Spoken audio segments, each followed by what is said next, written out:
Okay, we're back. It's like my catchphrase. Everyone else has like, "What's up, guys?" I'm like, "We're back."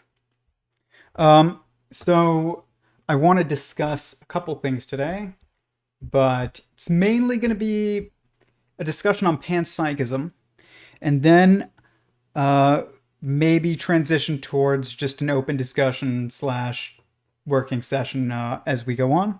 But I wanted to touch on panpsychism because this topic came up on our Discord of whether or not sentient singularity theory is a panpsychist theory, which panpsychism, for those of you that don't know, is the view that all things have a mind or mind-like quality. Panpsychists typically see the human mind as a unique, highly refined instance of some more universal concept. They argue that mind in, say, lower animals, plants, and rocks, is neither as sophisticated nor as complex as that of a human being.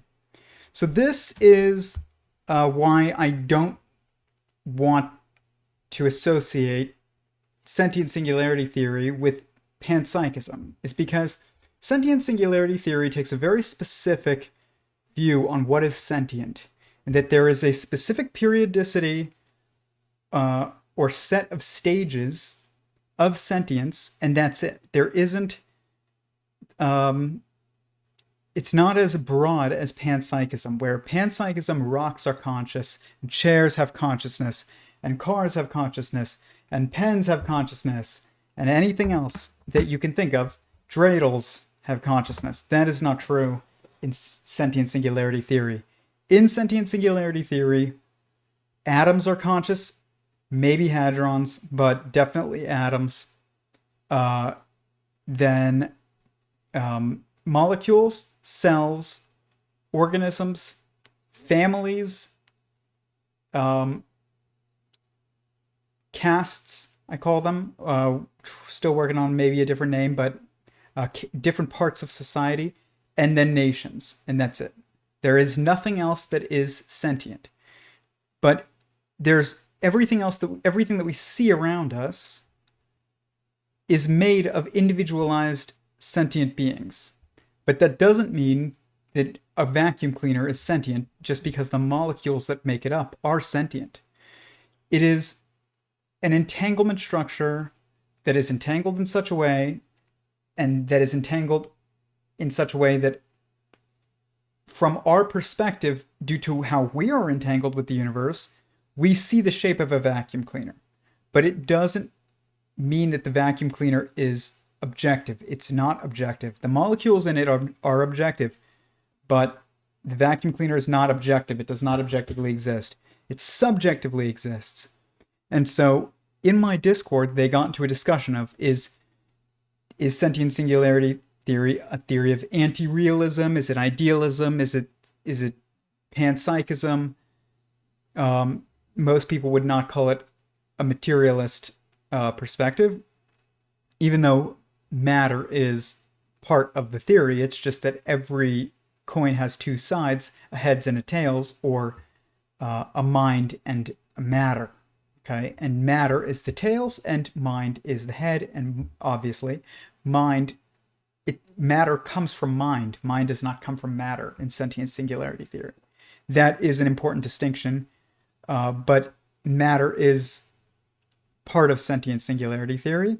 It doesn't not exist, it just subjectively exists.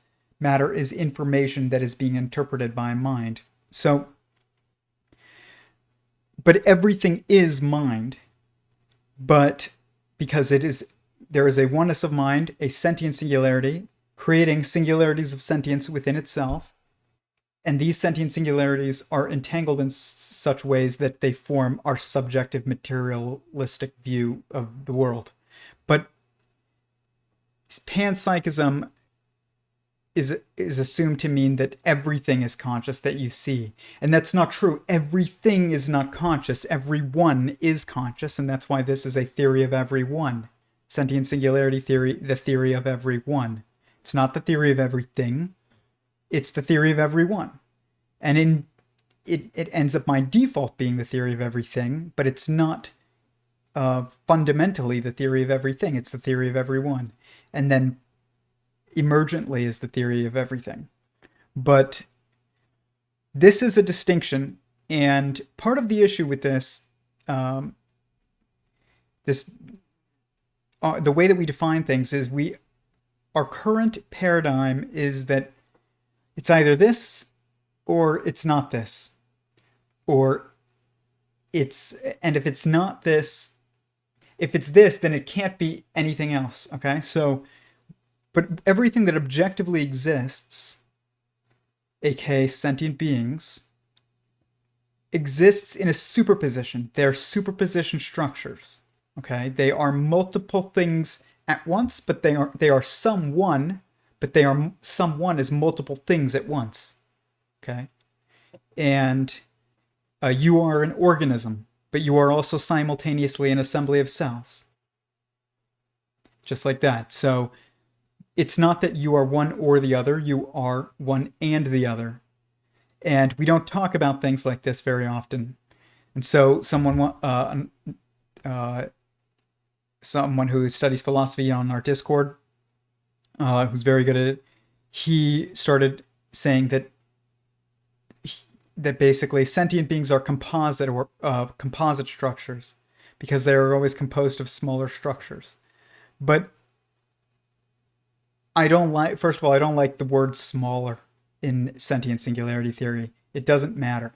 There's inside and outside and separate and oneness, and there isn't smaller and bigger. That is reserved for relativity. We have theories to discuss and describe all that, but we don't have anything to discuss what's beyond that, which is not smaller. So a composite structure in philosophy, so far as I understand it, would be something like a bicycle, which is actually made of wheels and gears and a frame and handles and brakes and all kinds, a seat, chain. But this is not the type of composite structure that a sentient being is. Even though it is, you are a composite structure of a stomach and a brain and a heart and lungs and liver, feet, hands, hair. These things are like these smaller bits of you that are part of make up like the traditional definition of a composite structure. But a sentient being objectively, beyond the relativistic, materialistic, subjective viewpoint of us, where you perceive the body, you are not a composite structure in the same way as a bicycle. Subjectively, yes, you are, but objectively, no. You have this other composite aspect to you of a head and a body, whereas a bicycle does not have a head. There is no head to a bicycle. Bicycle is not a sentient being. It's not an animated. It's not an animated being. It's not a being. It's just a thing that we see. It's just a perspective.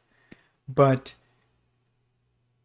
a sentient being, like a human or a cell or a molecule or an atom, these are composed of the next level down in the periodicity.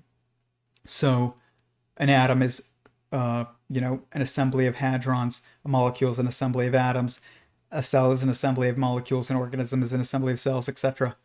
But this is not just the normal composite structure. It is a specific lineage structure. It's a lineage structure that is also in a hierarchy. It's a hierarchical lineage structure. And we don't have the terms to define this yet. I think bot periodicity is this. So it's loop spaces. It's loops of loops within loops, basically. And every consciousness is basically a loop. And it's a loop. You're a loop within a loop within a loop. And each loop is one of these periods in the periodicity, which is Bott periodicity. So let's get into this a bit more. So composite structure.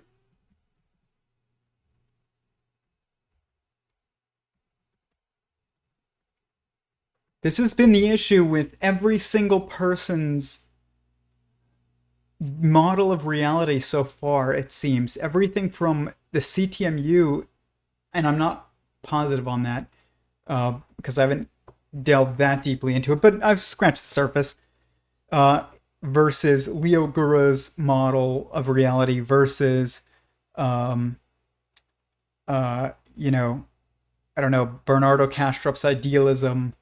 Like this, none of these draw the distinction between how is a coffee maker different from a human being. And it's very important that we draw the distinctions. Where are the lines? We already realize that everything is one, and it's all, I mean, I'm making the claim that it is one sentient mind, but it's composed and it's creating and composed of smaller sentient minds. And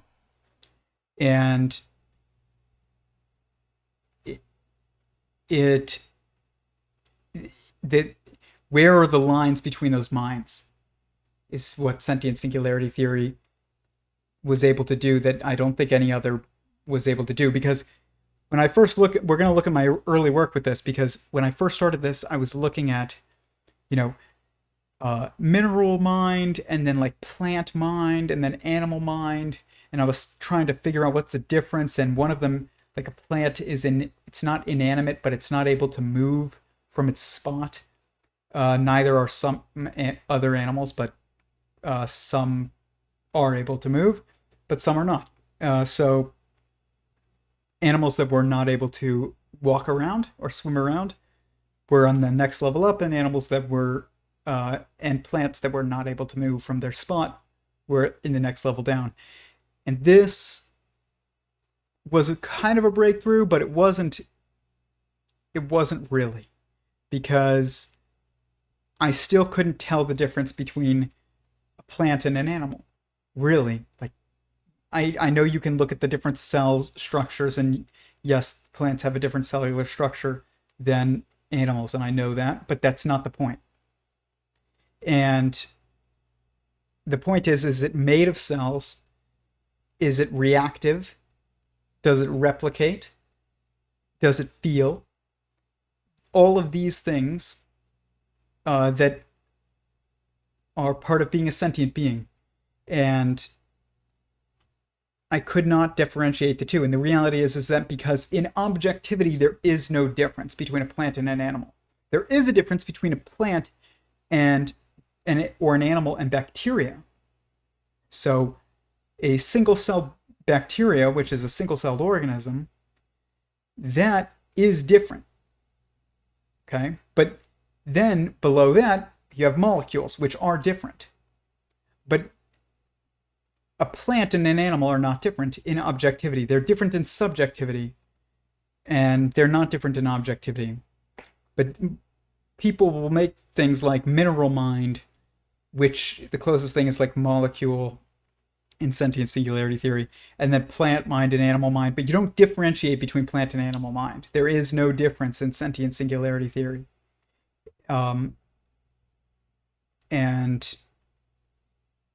this is, I think, the most accurate way of looking at things. Now, it's possible that this is incorrect, and if it is incorrect, the way that what it would be is that it would be based on abilities. So can you move yourself? Can you move others? Can you manipulate your environment into tools, like tool use, things like that? But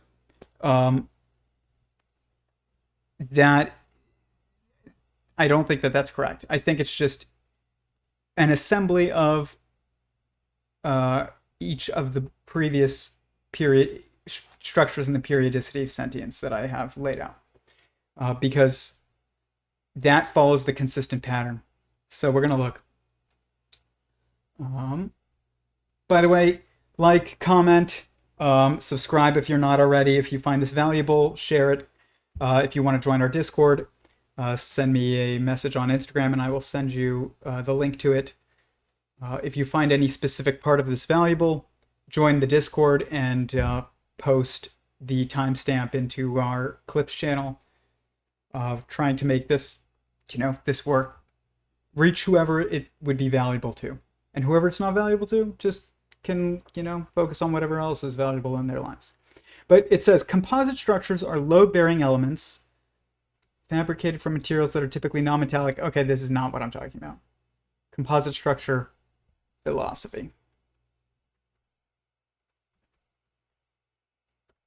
I need to trim my beard and mustache. I'm like itching. The hairs start to get long. Then they itch your nose. You have to trim them up. Okay.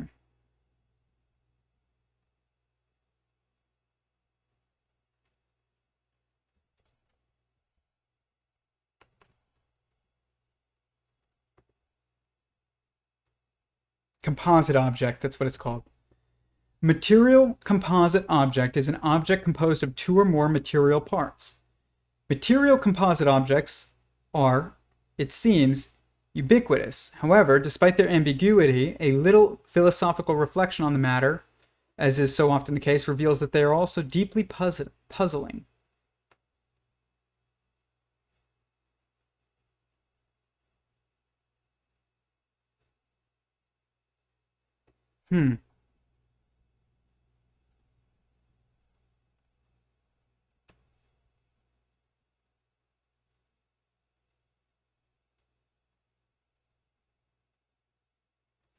Composite objects in object-oriented programming are composite. A composite is an object designed as a composition of one or more similar objects, all exhibiting similar functionality. This is known as a has-a relationship between objects. Versus an is-a versus has-a. So like you have a brain.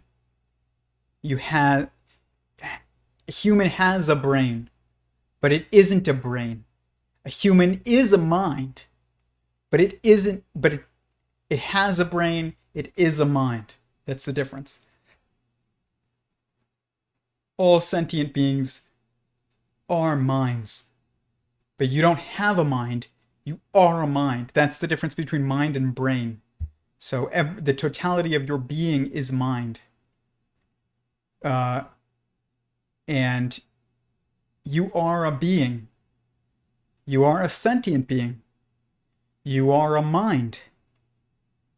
You have a brain. So is-a versus has-a relationships. You have, or a human has hands.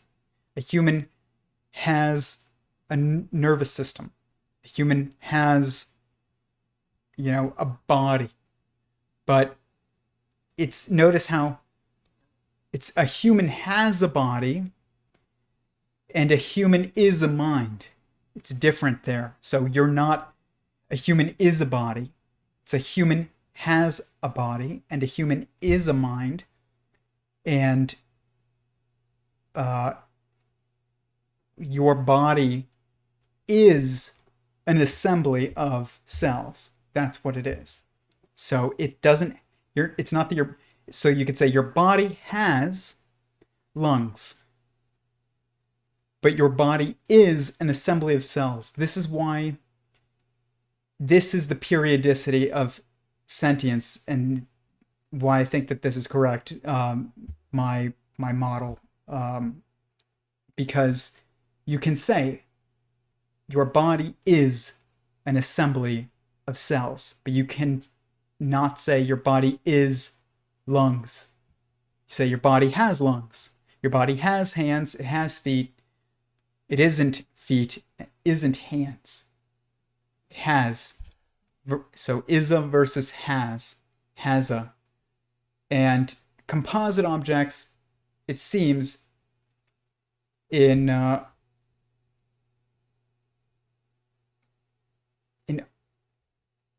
in philosophy and programming that's current is focused on has-a. So your body has arms, your body has eyes, your body has hair. But my model in sentient singularity theory is based on is-a. It is the periodicity, it is the lineage and periodicity of is-a. So a atom is a assembly of hadrons. A molecule is an assembly of atoms. A cell is an assembly of molecules. It doesn't have an assembly of molecules. It is an assembly of molecules. This is the difference. And I've never thought about it like using this language exactly before and tested it like this, but the fact that it's panning out and it continues to be the periodicity of is-a shows that it is probably correct. But it continues to hold up. I've never seen it be debunked as maybe it's, I don't know, I'm missing one or something like that. And that's possible, but you're still going to be pretty close to this. It's we know what an object is that has a bicycle has a chain. A bicycle has a brake system. It has handlebars. It has wheels. But what is a bicycle truly? Like, it really isn't anything. It's just a bunch of those things. And those things are dependent upon being defined by a sentient being, like a human being. So you're stuck in relativity with a bicycle.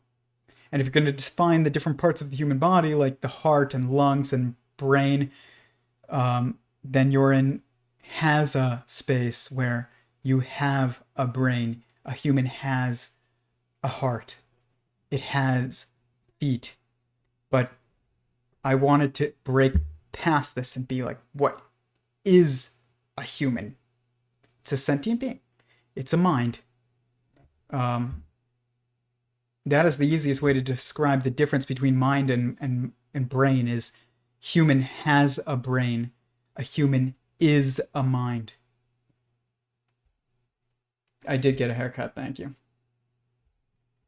But yeah, it really helps to get a haircut sometimes. Just it's so much easier to wash, and I don't know. It's just nice to have short hair. It's also, I feel like long hair is like particularly, it's like a feminine trait it's a feminine trait we associate with women. And it's not a judgmental statement of men, but I do think it's probably best for men to have short hair. I mean, you should do what you think is best. I'm not telling you what to think is best, but we get into gender and stuff on this channel, so and gender specific stuff, but there's a practicality to it that is masculine. That's why it's masculine. People don't understand what masculine means anymore, and it doesn't mean like, like, I don't know, I'm just gonna fight you for no reason kind of masculine. But there is a practicality to masculinity that is versus there is a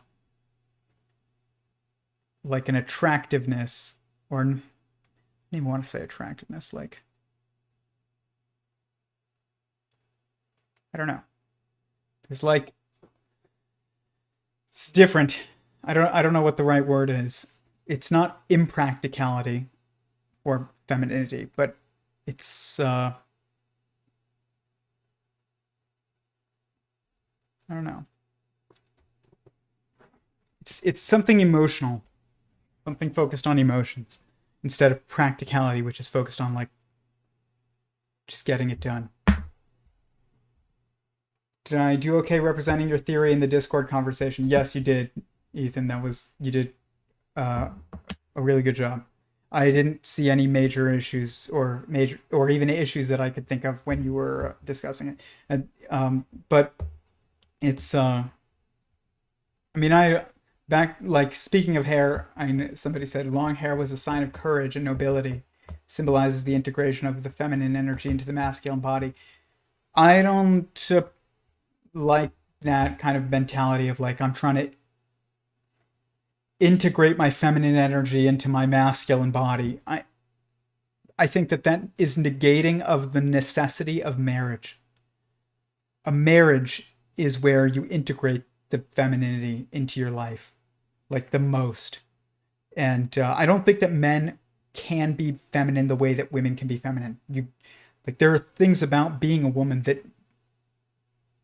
that is the manifestation of the feminine on an organism level that cannot be matched by men, no matter how feminine they try and be or think that or others think that they are. It's just not possible. So yes, hair is emotional. Makes sense. Yeah, longer neutral connections outside the body. The Native American trackers had to have their hair. Interesting. They no longer could track as well. That makes sense. I mean, femininity is like the attachment. It's like you are attached. The feminine is attached to the universe in a way that the masculine is not. The masculine can detach and look at things from different angles. The feminine feels the world because it's attached. Yeah, there's things about being a man and being a woman that is not, it's so beyond what we assume even as like physical constraints. There are mental, and I mean I don't mean relating to the brain. I mean the mind of that is a man. The mind of a man is, I mean, the totality of your mental, being is different if you're a man than if you're a woman.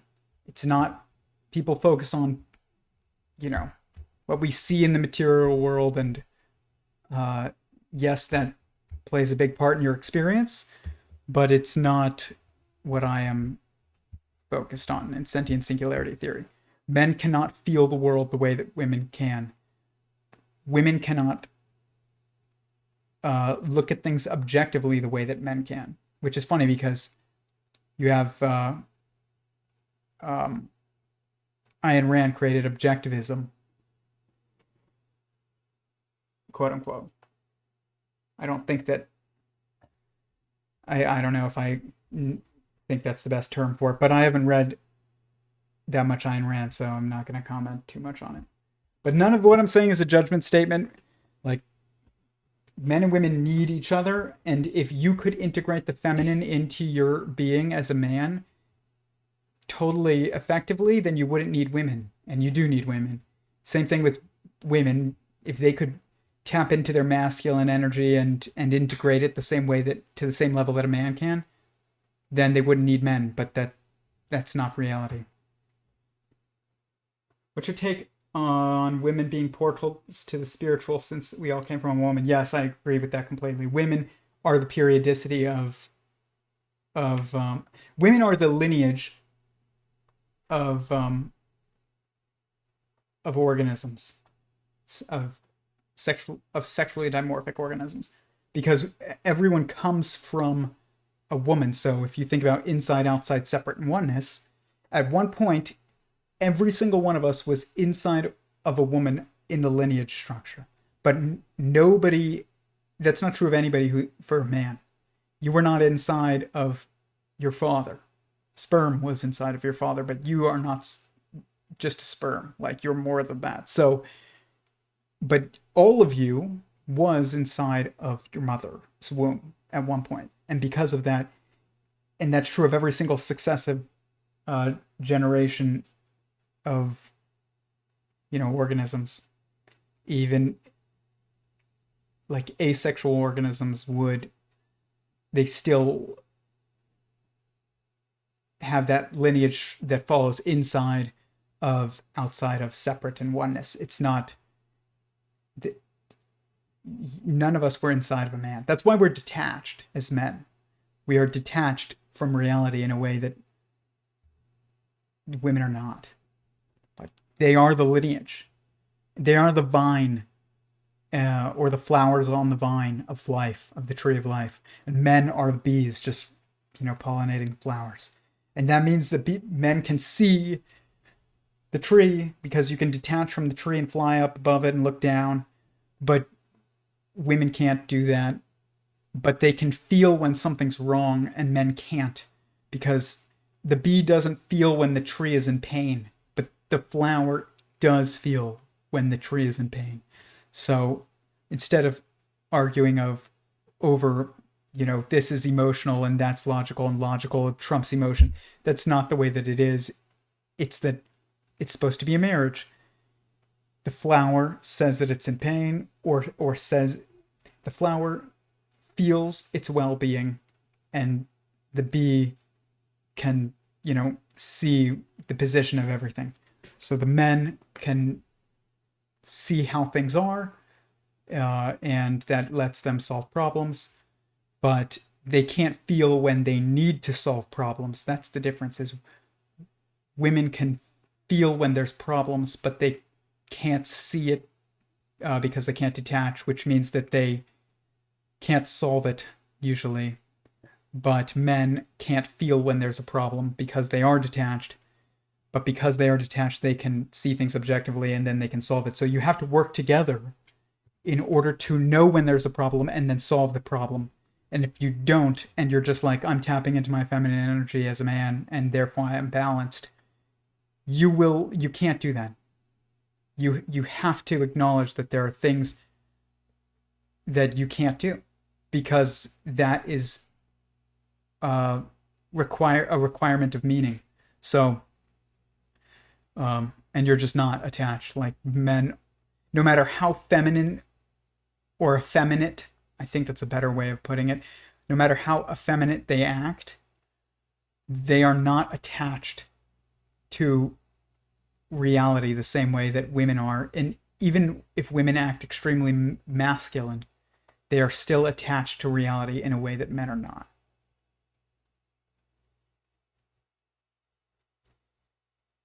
You have to work together. It really is like, it's like a puzzle. It's like you have to realize your limits and constraints, and then you have to be like, okay, we got to work together to solve this problem.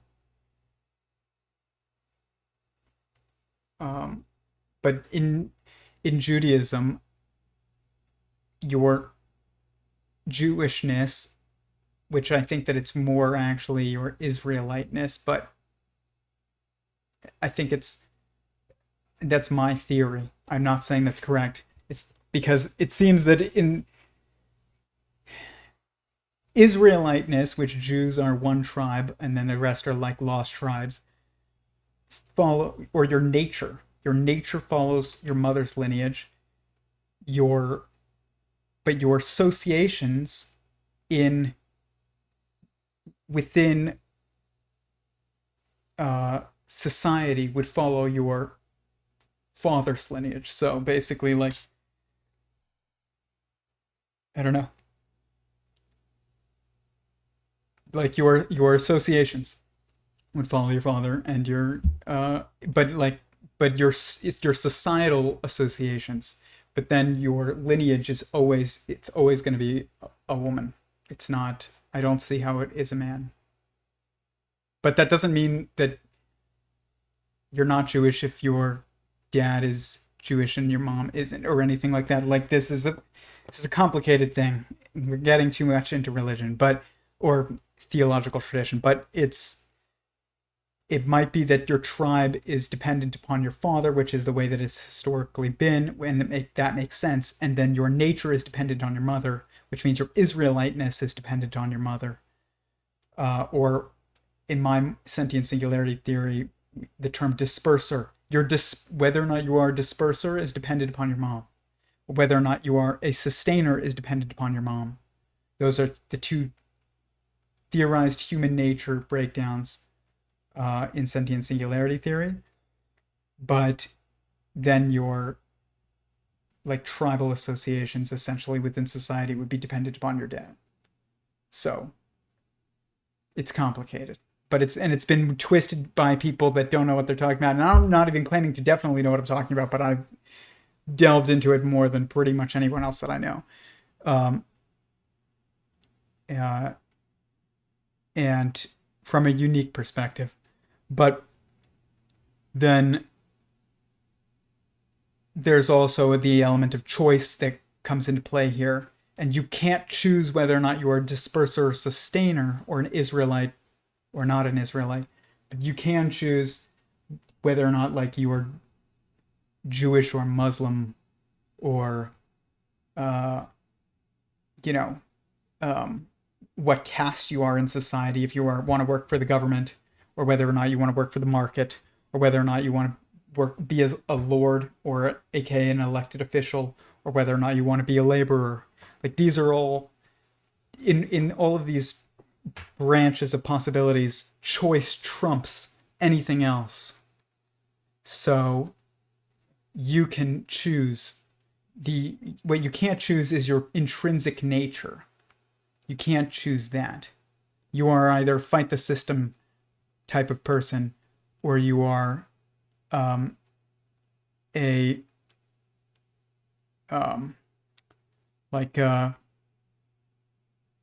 more content soul type of person. But that is not a choice. That is something that is a constraint. And then within that, everything else is basically choice. Everything. That doesn't mean that there's also not certain constraints, but those constraints that are applied to lineage can be overcome also by choice. So you can choose to enter into a group that also has a lineage component to it, because tribes or castes, whatever that you want to call them, are assemblies of families. So there has to be a lineage component, but then they are also defined by culture and by actions, essentially. And so you can choose that association, but then also there's a lineage component to it. So this is, like I said, when you're really looking at the objective structures of reality, it's always a superposition between choice and not chance, but what appears to be chance to you. You're between choice and choice, your choice or God's choice, or maybe your parents' choice. And that would be like 3, or would be the choice of another that's not God. So God, you, and then others around you. But ultimately, it would be to you and to God, and that would be it. Because those two choosers trump any other choosers in your life. Side tangent. Sorry for spamming the chat. Don't be sorry for spamming the chat. I like reading the chat. It keeps me going. I tried doing this without without a chat, without it being live for a little while, and I just couldn't do it. I need to know that there's another living person on the other side of this. It's not enough to just get views and stuff like that. But I did want to show something kind of funny. So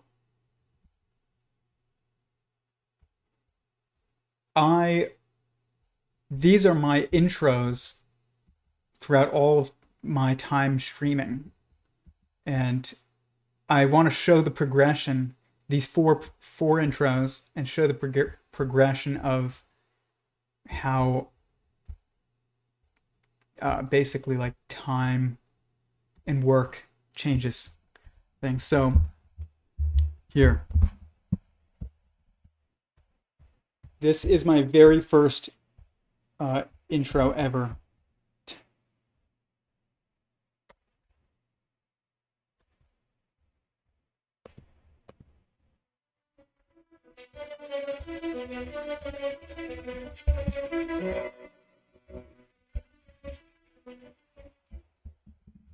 It was vertical for phones. Math of meaning.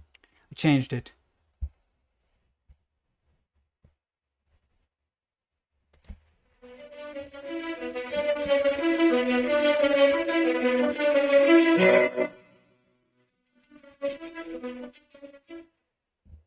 And then it was logos of logic. And then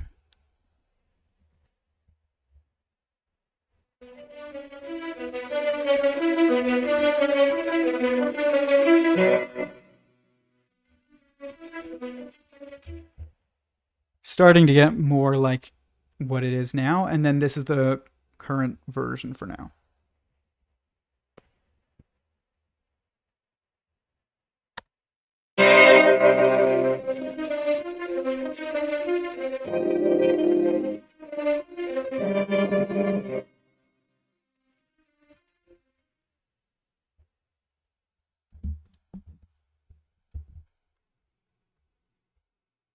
It's crazy how much time, like, how over time you wouldn't think that you would be able to create something that's as good as one thing versus and then just give it enough time and enough effort and enough like iterations, and it's just amazing to look back sometimes. I mean, my original was pretty bad looking back, but it was a start, you know. But it was just crazy to look back on those. I mean, there were others too between those, but those are the main ones. I thought that was interesting. But everything in life is like that. So let's look at what I was going to talk about with my old work.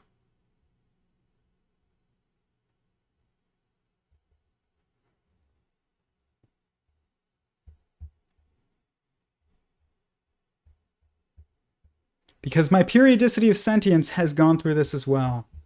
And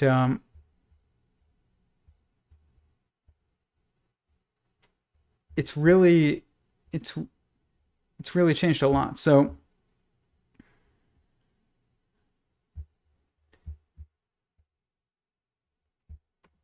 this is my a lot of my old work, and you can see that basically here this was like my first attempt at this periodicity, where it's like you know, archaea, I don't even know how to say that, archaea bacteria, plants, animals, humans. But this is not objective because single celled and multicellular life, it just doesn't there's no clear distinctions. And then I eventually got to this, which is basically like a force point, which is a quark, an assembly of information and energy, a particle, which is a hadron, which is an assembly of fundamental particles, which is quarks, and then molecules, cells, organisms, families, caste, nation, universe. And this is where I had really started to get somewhere.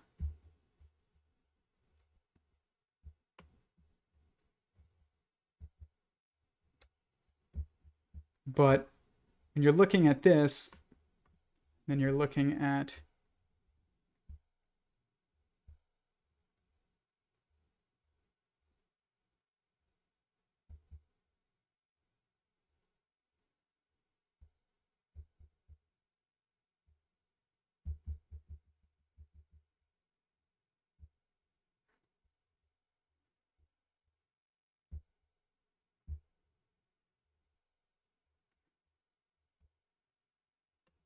basically this.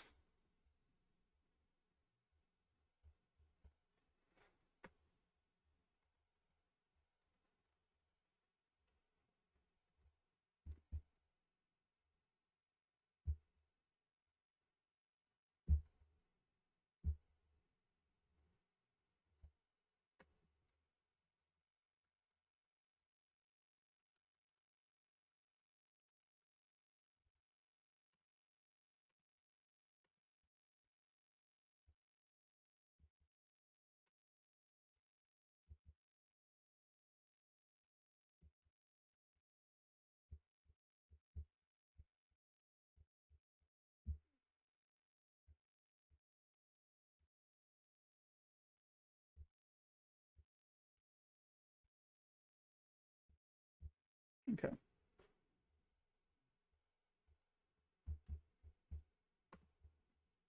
So basically, there you go.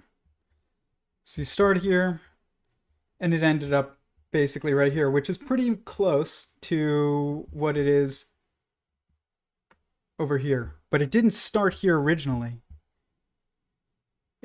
I went through so much possible uh,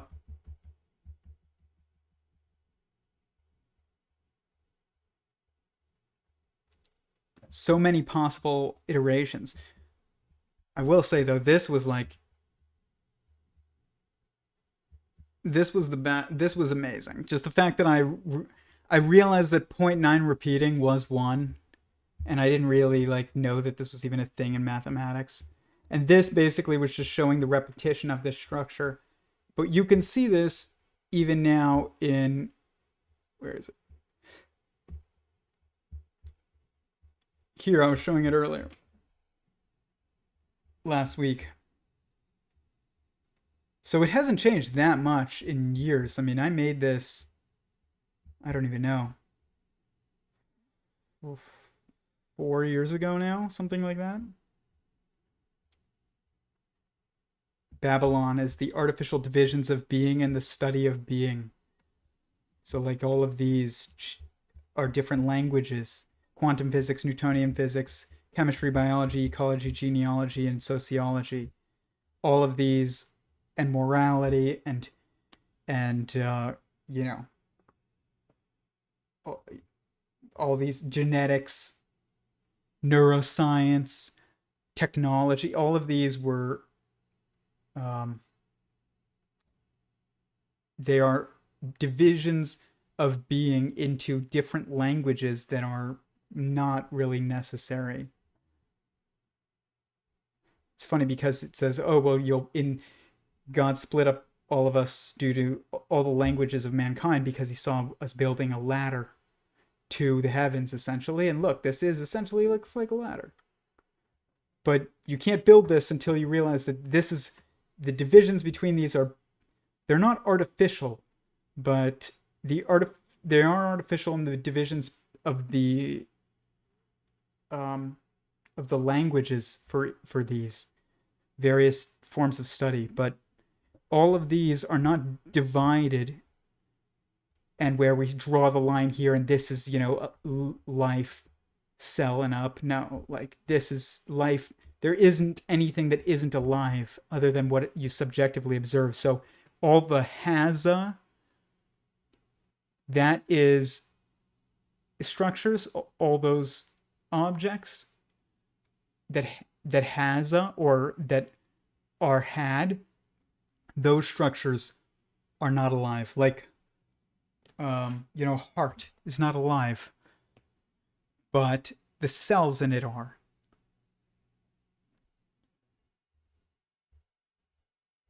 A bicycle wheel is not alive, and neither is the bicycle.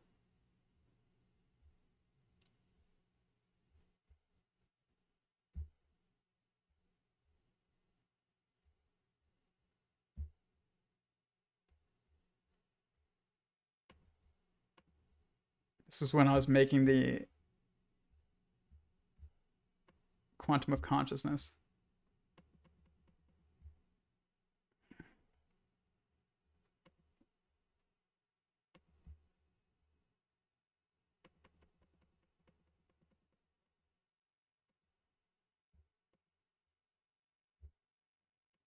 Some of this I still have.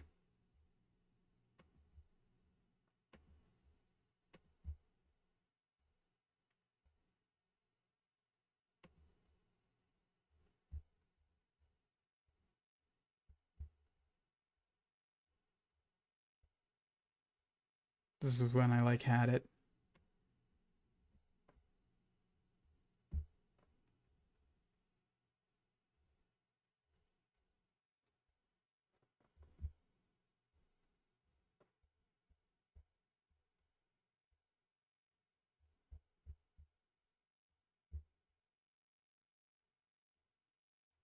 Learning quantum physics.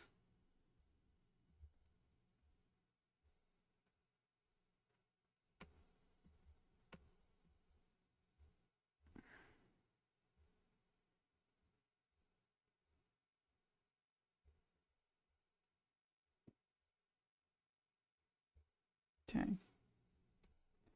Yeah, there's very specific lines in Sentient Singularity Theory, and that is why it's not just pansentience, or panpsychism, not pansentience, panpsychism.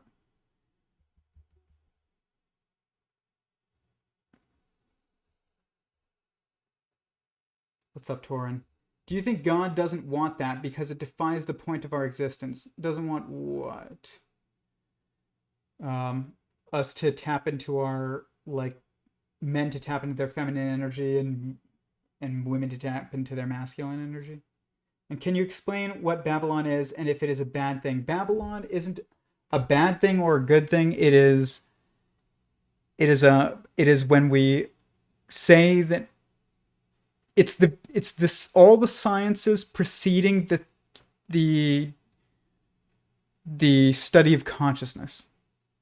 The study of consciousness is the theory of everything, theory of everyone, the meta field. That meta field underneath all the other fields is when you've overcome Babylon. But Babylon is when you have quantum physics and Newtonian physics and chemistry and biology and ecology and sociology and morality and theology, and you basically split all of these things up. This is Babylon. It's not Spanish versus English versus Hebrew versus French. It's math versus philosophy versus, linguistics versus ecology and biology and, chemistry, etc. But that's Babylon. There's only one pattern and there's only one structure that's replicating the universal structure, and that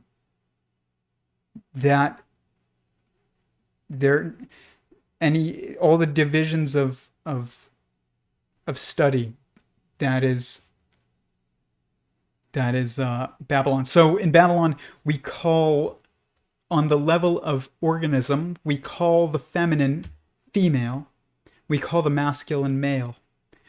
On the level of hadrons, we call protons and neutrons. But this, or I guess you could say on the level of, or you could say on the level of families, you have male and female. On the level of atoms, you have protons and neutrons. It doesn't matter. You could start from hadrons, or you could start from atoms, and you could start from organisms, or you could start from families. Like a family is like an atom, but then an organism is like a hadron. But we call them different things. A proton is a male. It's not like a male. Pretty sure it is. If hadrons are sentient beings, which I think they are, they might not be. It's kind of a gray area. They're sentient beings and literally like the hands of God, because quarks are the fingers of God. So you have, on a proton, you have 2 up quarks and a down quark. So 2 fingers and a thumb. On a neutron, you have 2 down quarks and an up quark. So you have 2 fingers and a thumb, but on the left. And so this allows you to grab and manipulate and move. So it might just be that hadrons are both the hands of God, like literally, and sentient beings. But if they're not sentient beings, they're the hands of a sentient being, and they still follow the same pattern that sentient beings above that follow. So this is so far as I can see. But quarks are literally the fingers of God, so that means that hadrons literally are the hands of God. And hadrons are also probably appear to be sentient beings, at least. They appear to be. And if they're not, they might be the first level of sentient beings. So, but it's in the same way that a human is actually like the structure of human isn't male or female, it's both. the structure of atom isn't proton or neutron, it's both. So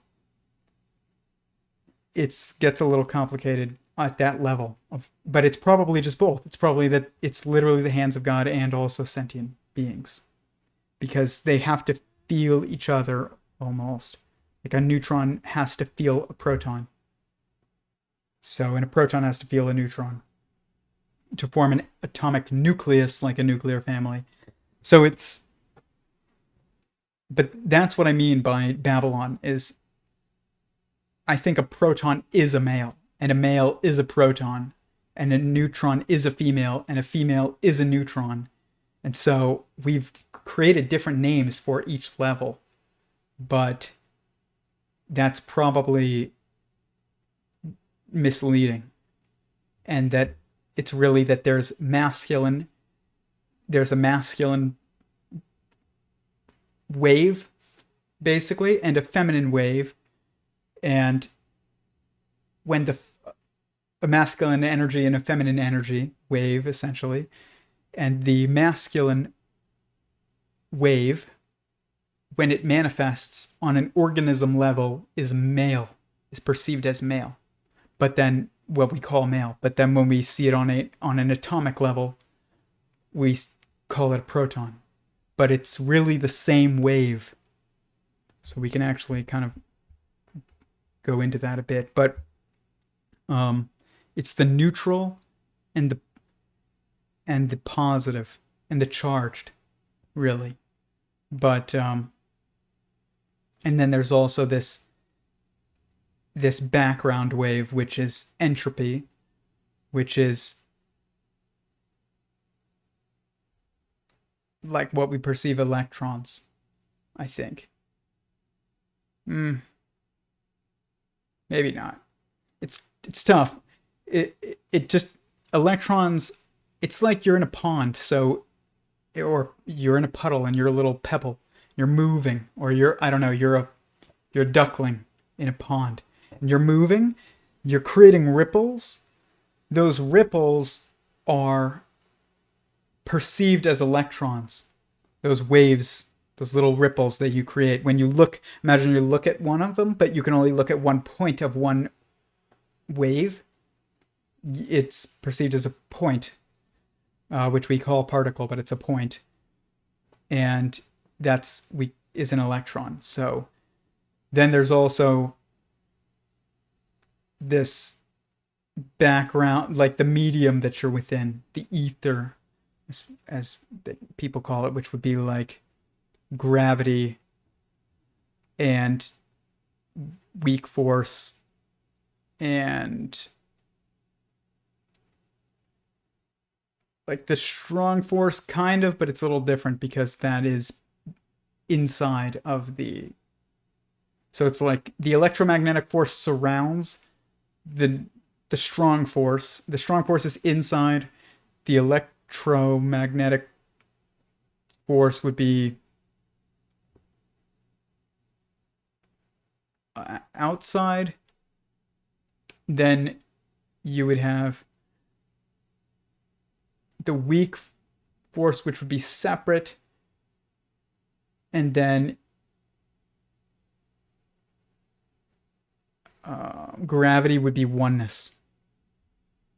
So that's it. I'm pretty sure that's the correspondence between the four forces and the four primary perspectives in sentient singularity theory.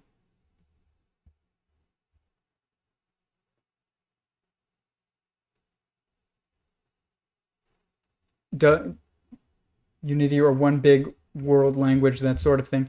God wants us, it's about context. In certain context, I think God wants us to be separate, but then I think he wants us to eventually reform into oneness. But it's almost like you are created to perceive your separateness, and and intrinsically have your oneness, but then the goal is to eventually rediscover your oneness and intrinsically have your separateness. But then the reality is you want all of that at once.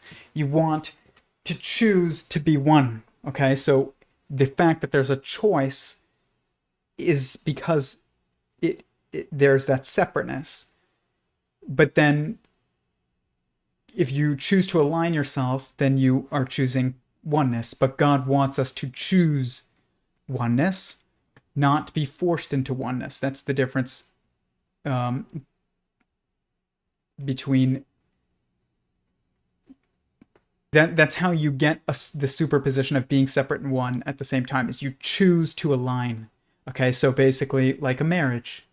Okay, so in a marriage, you are one with yourself intrinsically and separate from your spouse intrinsically, but you're choosing to align yourself, and you're choosing oneness with your spouse, and that allows for the superposition state of separate and one at the same time, which is what I think God wants.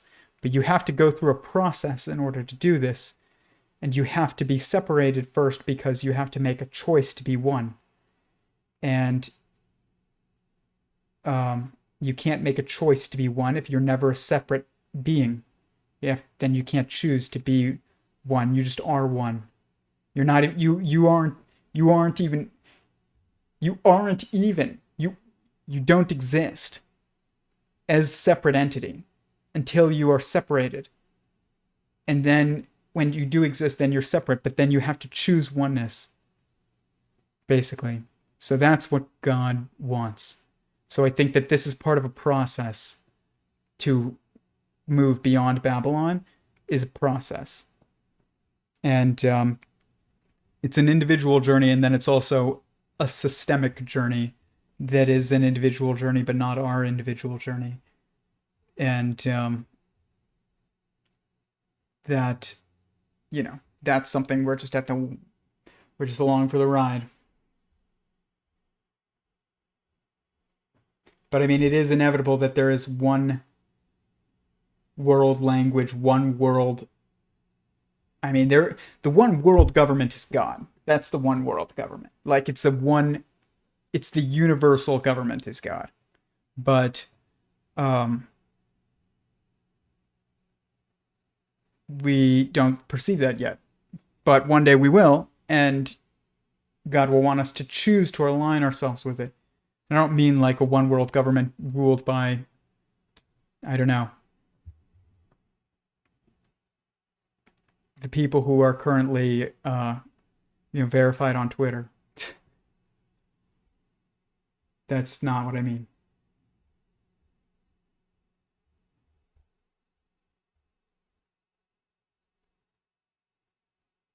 But the overcoming of Babylon is the union between all of these and more: metaphysics, quantum physics, Newtonian physics, chemistry, biology, ecology, genealogy, sociology, morality, technology.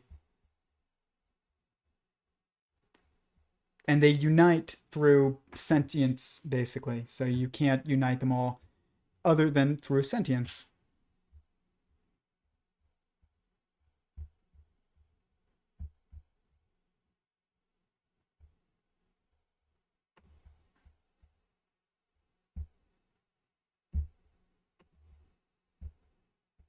Let's see what else we have here.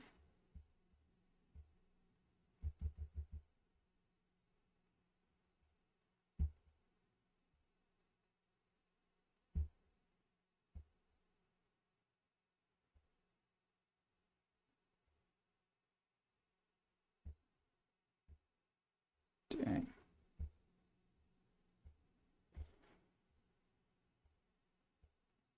It's a lot of stuff.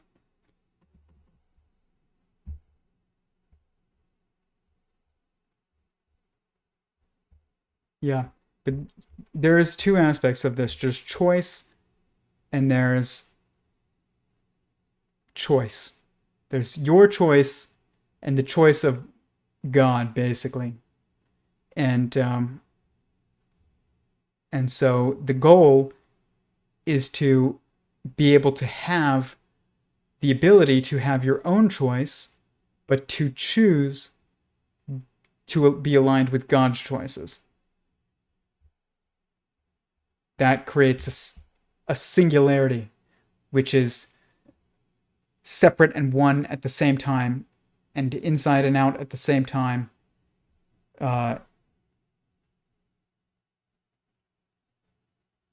It's oneness within oneness and separateness within separateness.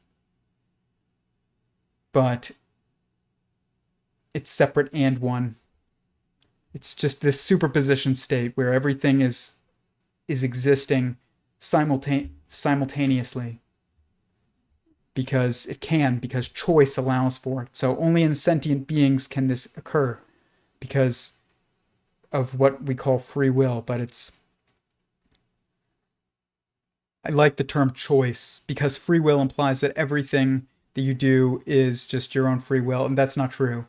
Even in your will, there's two aspects to your will, at minimum at least two. There might be 3, 4, but it's probably basically two, which is you have instinct and you have, which is God's choice, and you have individual choice, which is your choice.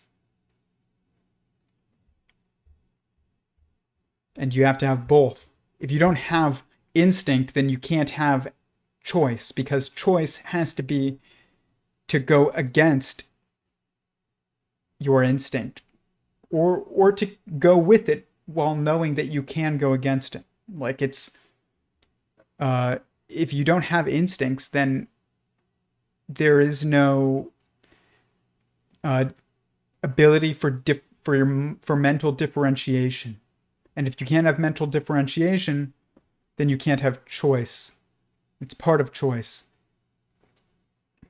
It's an intrinsic aspect of choice. But yeah, Babylon is not bad. It's not good. It's just a period of change.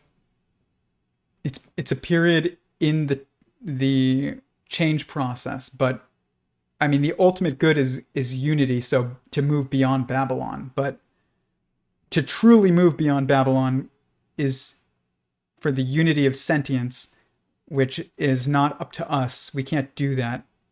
That's done by what is called the Messiah in theological traditions. But there is a scientific language for what that structure is. There's a scientific definition for what that is, which is it's the finality of the ascension structure in the evolutionary process, which evolution in sentient singularity theory is dualistic. There's within evolution, there's two sides to it. There's adaptation, and there is ascension. And ascension is where you get something. Something is added that wasn't previously there, and then adaptation comes from replication or multiplication, and it is the multiplying of something that's already there. So the variety of multicellular life forms on this planet are all adaptation. Ascension is how a single cell organism became a multicellular organism. That is an ascension structure, or an ascension move. It's like there's a choice aspect to it that's very mysterious and maybe won't be fully understood by us until, we're no longer here. Um, but we can theorize on it. But there's definitely a process that's going on that involves choice, and it's much more. There's much more to it than that. And getting everyone focused on the same point, and the achievement of construct awareness, aka wisdom, like objective wisdom. But there's two sides to evolution. It's not just adaptation.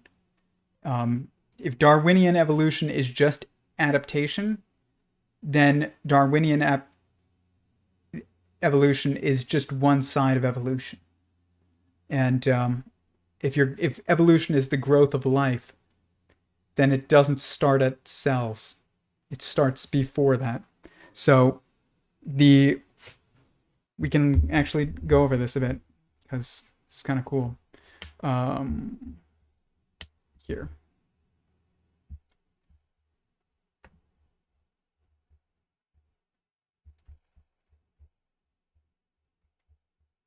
So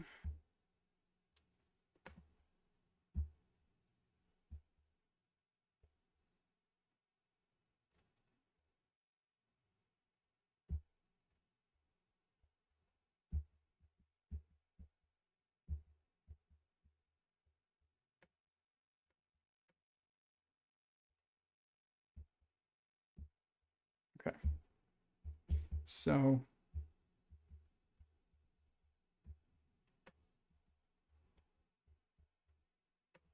let's just do this.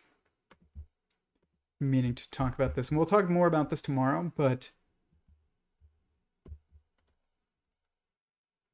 evolution.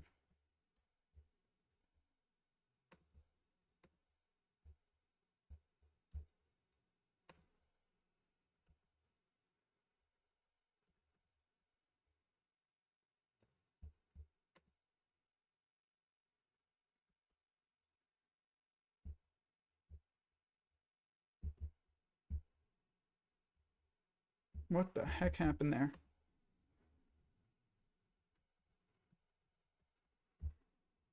There we go.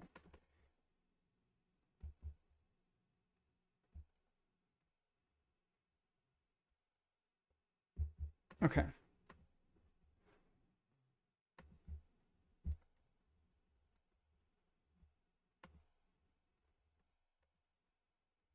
Then we have this. We have adaptation. And we have selection.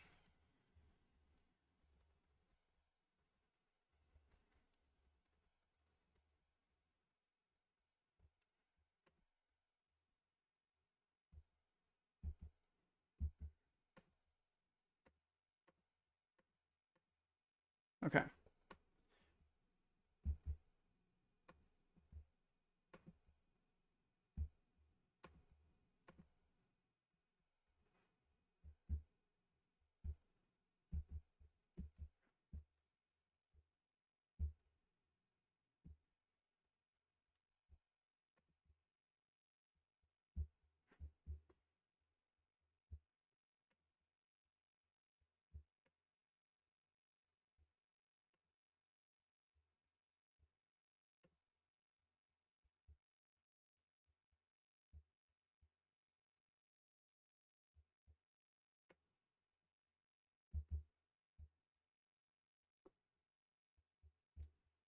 So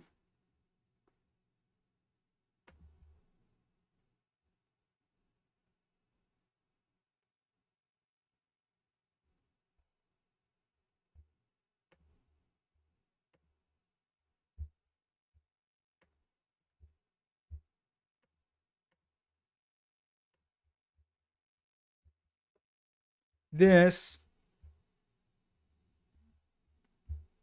right here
There. So all of this can be reduced to just this. And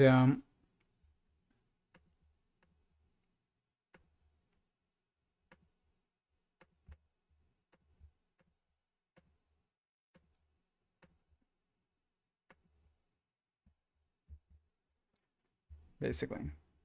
So this is the periodicity of sentience, and this is the stages of sentience, as I call them. So this is basically Bont periodicity. And then this is, let's just go here.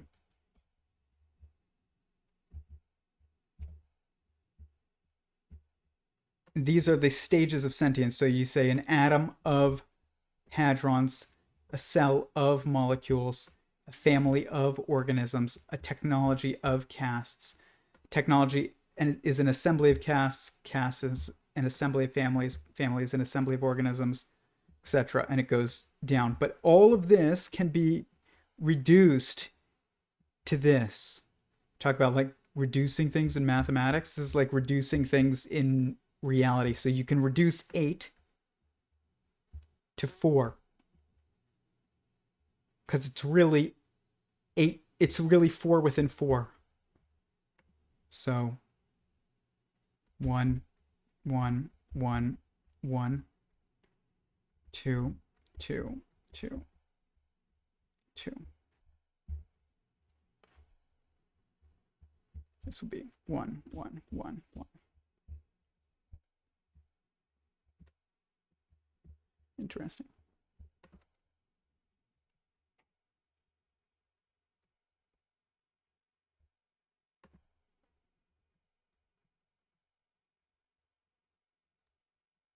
Makes perfect sense.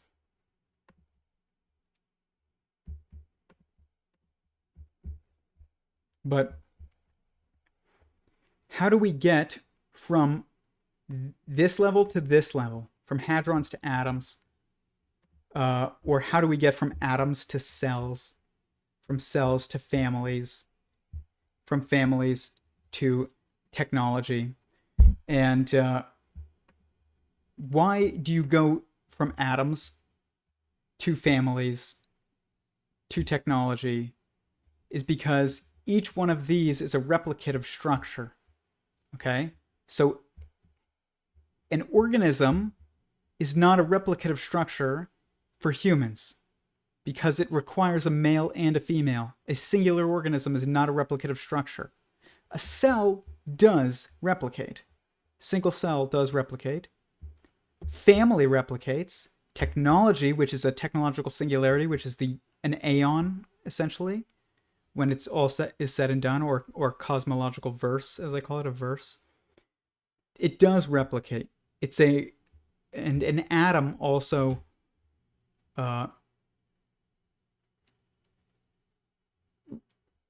it also kind of replicates, but it's this is why this is a little bit complicated right here. Just this one spot, because of hadrons are the original, the origin. So it might be that this shows us the model, and then from there we start the process. So organisms are replicated, molecules are replicated, but they're not replicated in and of themselves the same way that a family or a verse or a cell is. This is a lineage structure. It maneuvers in time. Okay? And this is an individual structure. And it maneuvers in space. So maneuvers time. Maneuvers in space.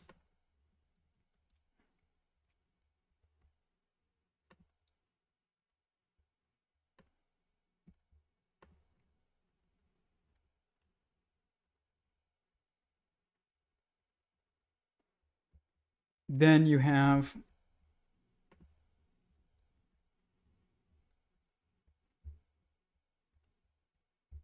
here, which is head,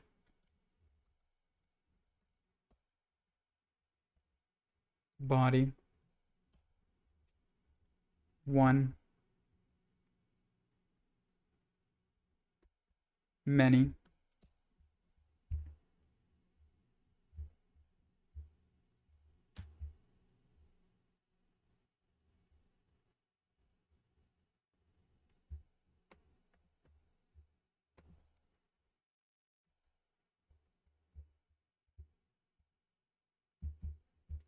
So basically, start at atoms because it's easy. At the level of atoms,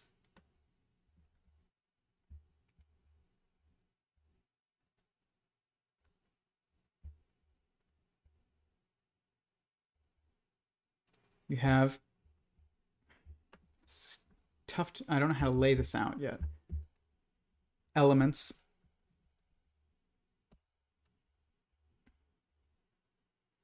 And then here you would have I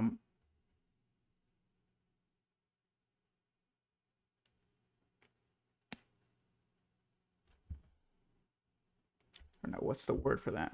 Chemicals.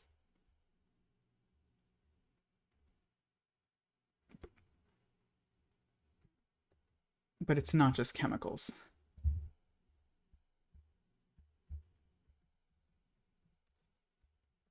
Molecules.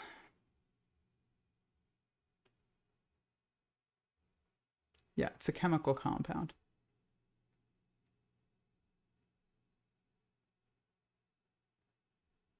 Yes, it is chemicals.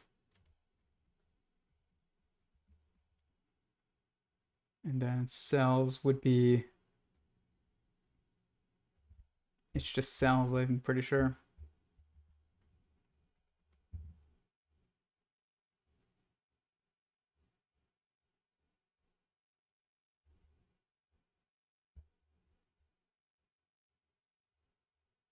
It's just cells.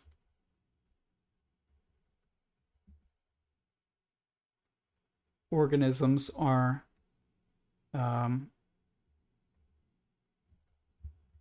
animals / plants.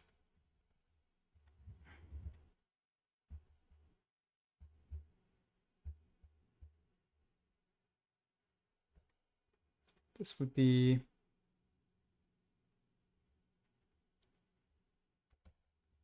I guess you would say species, lineages. Wait, hold on. Yeah.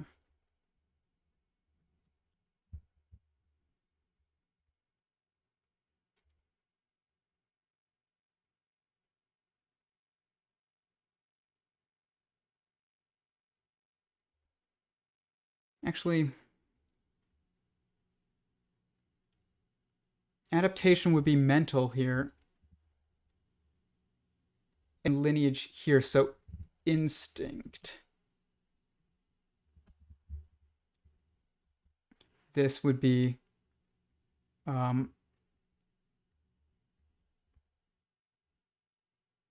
learning, basically.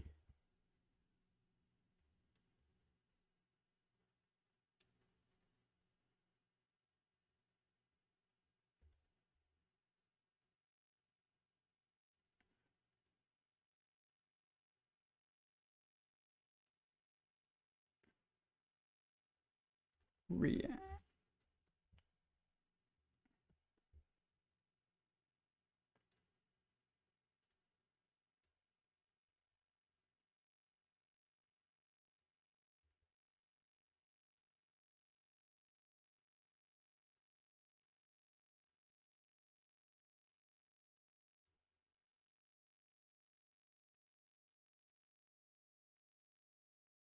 Hmm.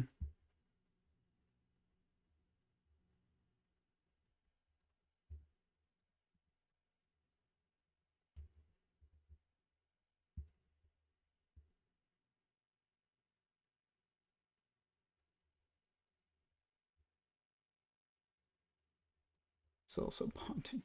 It's all bonding. This is tough. Struggling.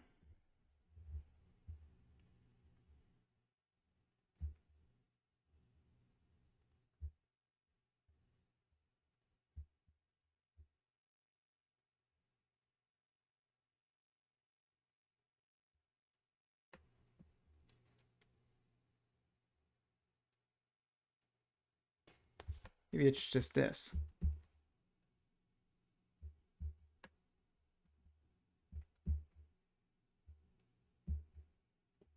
And then this would be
actually, I know what it is.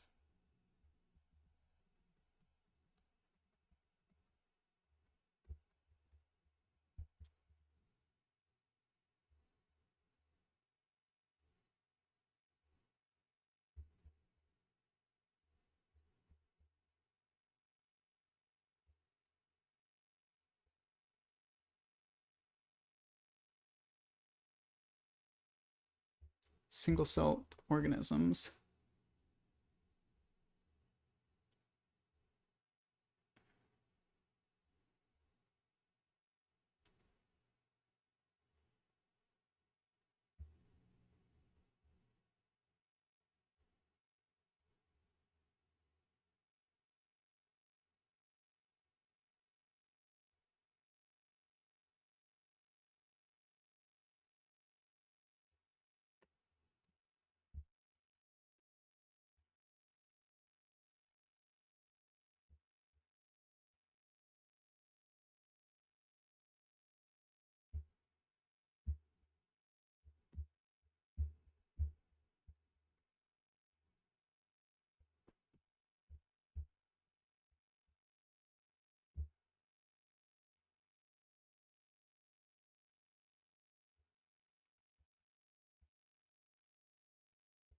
See here. It's a carryout.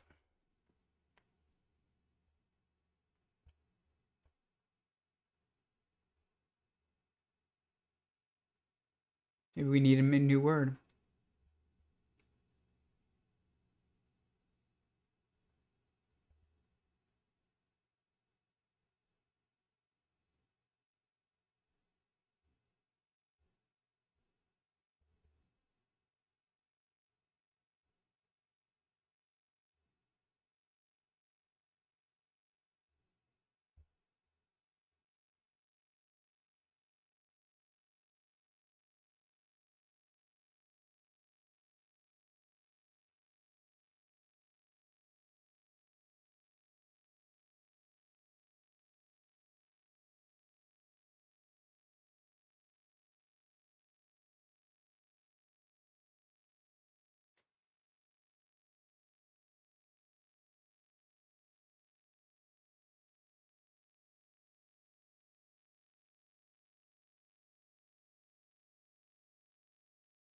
Hmm.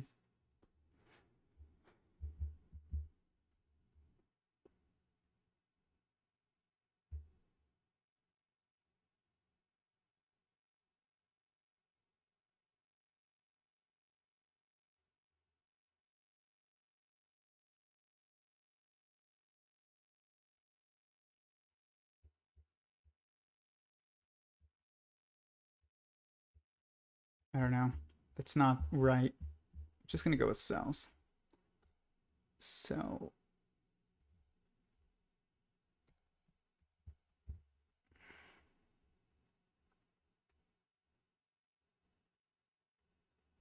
Organisms. Species. We'll just do animals. Plants. Um,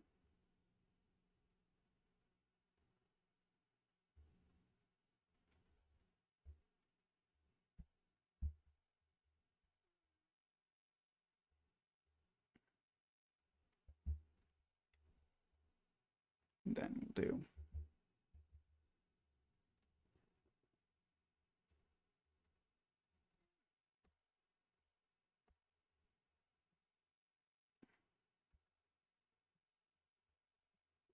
prokaryotes. And we'll do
think that animals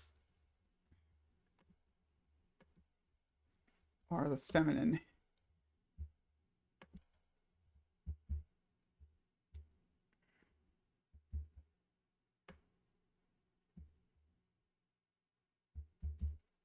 Eukaryotes have.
Excellent.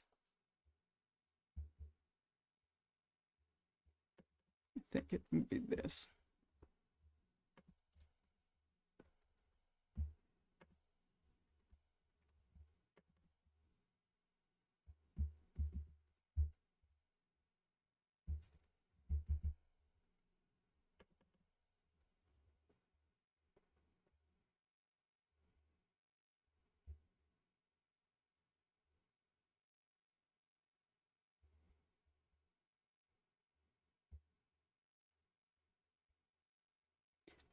Key takeaways: difference between metals and non-metals. Most elements are metals. This includes alkaline metals. Good conductors of heat and electricity. I think that's masculine. Yeah.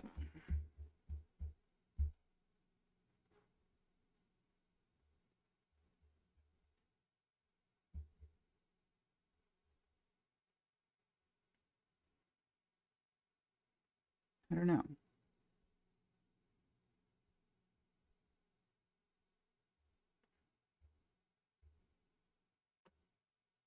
Maybe not.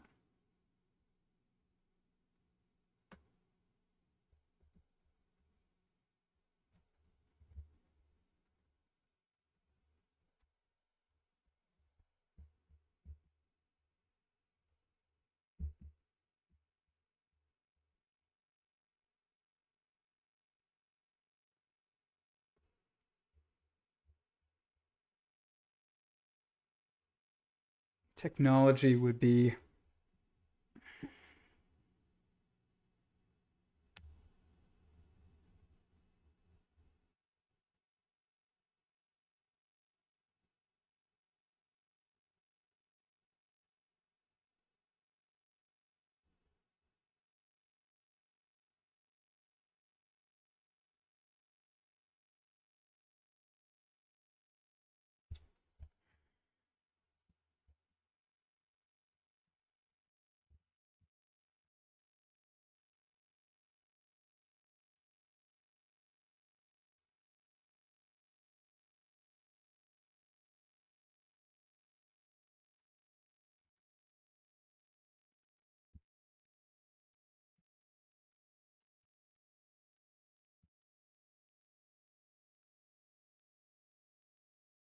something like that. So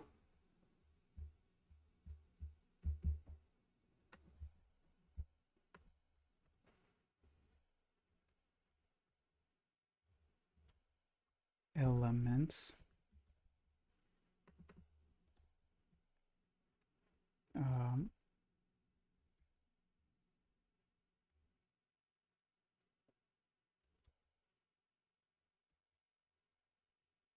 Hadrons.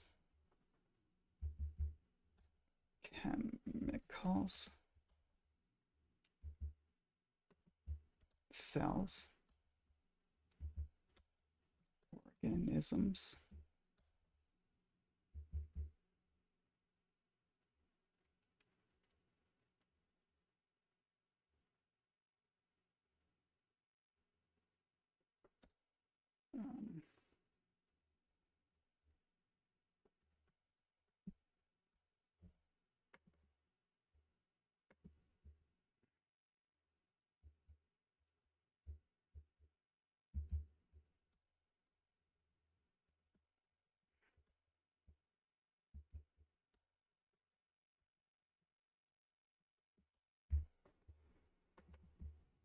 Something like that.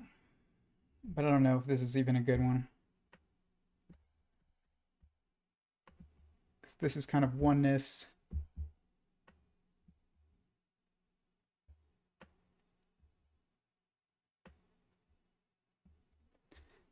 And this is kind of oneness. Basically, evolution would take place. Adaptation would take place here and here and here and here and here and here. And then ascension takes place between here and here and here and here and here and here and here and here and here and here and here and here. So ascension and adaptation are two parts of evolution. Ascension is active, adaptation is reactive. So even this pattern, proton and neutron, active and reactive, male and female, occurs on the level of evolution itself between ascension and adaptation.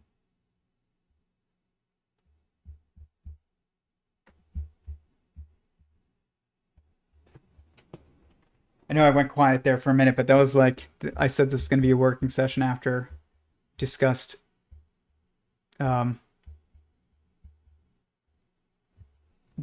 panpsychism. But we're going to talk more about this tomorrow, which is evolution.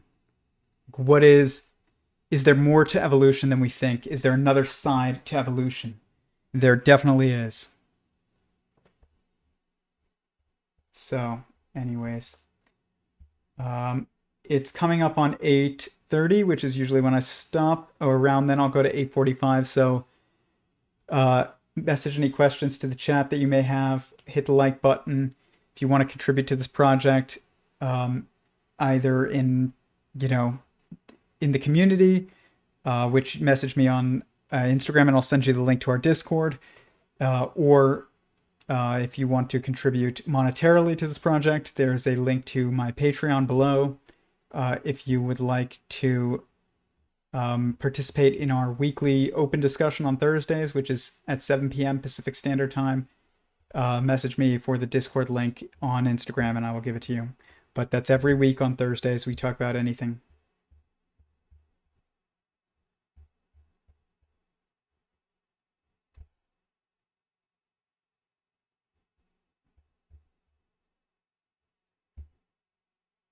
But yeah, we're going to go much more in depth with this tomorrow. I just need to refine it a bit, organize it. But I've been meaning to go into this topic for a long time, and I honestly was kind of not sure if I wanted to go into it until I had gotten it much more defined on my own. But sometimes it helps to just be live and working on it. So this is going to be a process because I have not gotten this completely nailed down, even though I do know the general structure. And I made this prediction because I looked at the pattern of Sentient Singularity Theory and I was like, Sentient Singularity Theory seems to predict that there's two sides to evolution. And then I was like, oh yeah, addition and multiplication, which is ascension and adaptation. So adaptation happens on the level of different elements. So how do you get from a hydrogen atom to a gold atom? Adaptation. But how do you get from hydrogen to water? That would be ascension, because that would be from an atom to a molecule. And then how do you get from, the different types of cells, the different types of single cellular celled organisms, between them, it's adaptation. But to get from those to a multicellular organism, it is ascension. And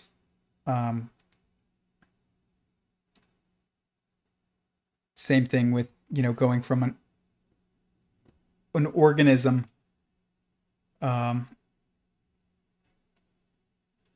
to what really I think that it is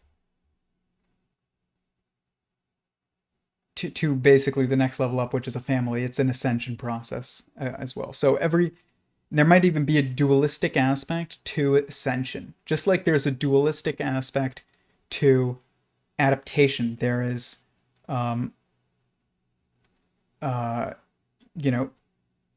there's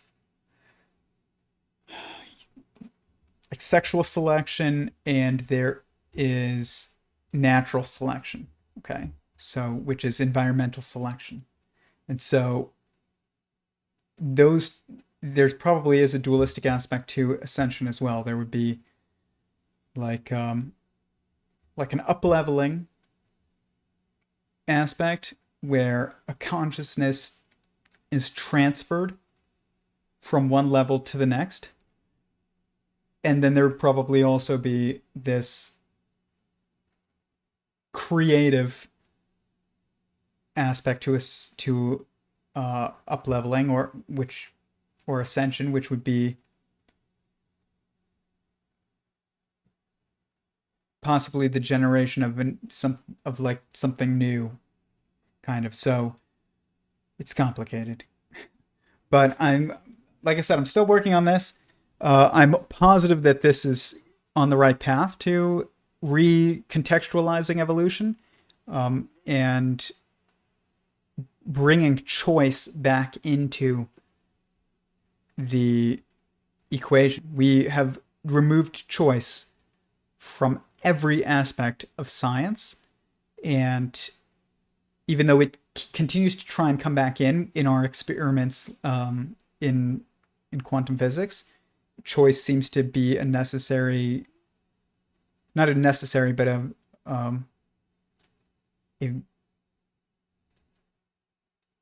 factor in the outcome of the experiment. And yet we've tried to divorce it from things like, chemical reactions and which is molecular bonds, and you know organ organism behavior, things like that. But it's not a separate aspect. It's a contextual aspect. It is choice always exists in certain points, and it never exists in other points in this giant logos structure. So, anyways, thanks everyone. Like I said, to fuel the algorithm, and I will be back tomorrow with a more organized stream on this, on evolution. That should be very cool.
Peace.